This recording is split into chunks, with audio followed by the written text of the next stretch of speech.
People were expected to look, talk, act, and think like everybody else.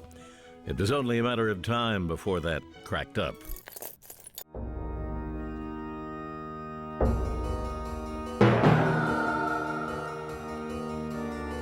Because I am in history, I am the creator of Midnight Movies, Happiness. Midnight movies were films that were shown at few urban centers, the most common being the Elgin Theater, which was also the first. These later spread across the country, later to be on mainstreamed platforms. These films are offbeat and odd and are shown in late night screenings, often starting at 12 p.m. or around that time. This is also the only time that these type of taboo films would be shown in the theaters. Some more characteristics of midnight movies are that they are also referred to as early cult films or B-movies. B-movies are low budget and often in camp style with a retro theme. And camp is an aesthetic style and sensibility that regards something as appealing because of its bad taste and ironic value. There were so few real midnight hits. The first one was El Topo. The whole midnight phenomena actually started in the fall of 1970 with Alejandro Jodorowsky's El Topo. Midnight movies are weird and different from mainstream movies, but the creators of these films are just as different. Firstly, the filmmaker Alejandro Jodorowsky, he made El Topo, and is considered to be the father of midnight movies. He grew up with parents that were in the circus and often shows aspects of that growing up in his films. He later went on to make more successful midnight movies that typically cover topics of spirituality with a plot filled with symbolism. This created a devoted following for his films and similar techniques in films being used today. Another midnight movie filmmaker would be Todd Browning, the director of Freaks from 1932. A film about a traveling circus and their sideshow performers.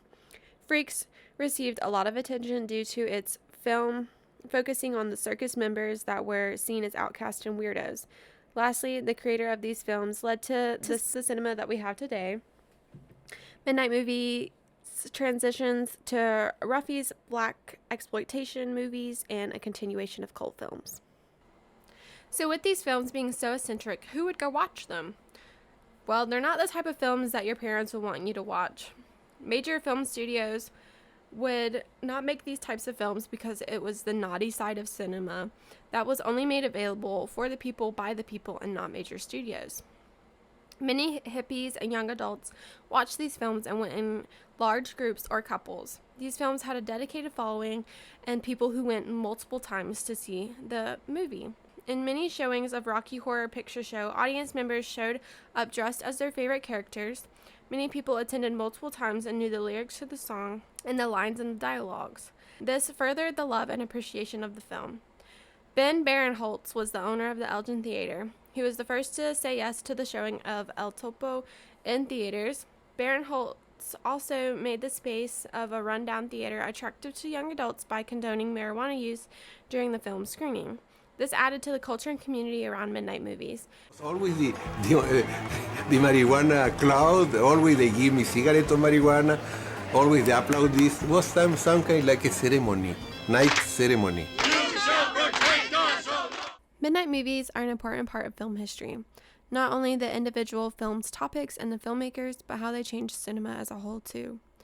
Before in the 50s to the 60s, your best bet to see a naughty film was in the drive-in. Drive-ins relied on naughty films to fill their lots. This started to change when midnight movies hit the scene, where more naughty films started to make their way into cinemas. This started to pick up in the late 60s with the hippie revolution, but the popularity of midnight movies largely took off due to the Rocky Horror Picture Show. Midnight movies also have longevity and watchability, unlike many films today. Additionally, midnight movies are best enjoyed in a crowd where audience reactions is all part of the magic of the film. Midnight movies push the agenda of controversial themes like juvenile delinquency, sex, and rock and roll, these wild youth type films. Later, to have the mainstream films started to take influence and experiment with more taboo topics.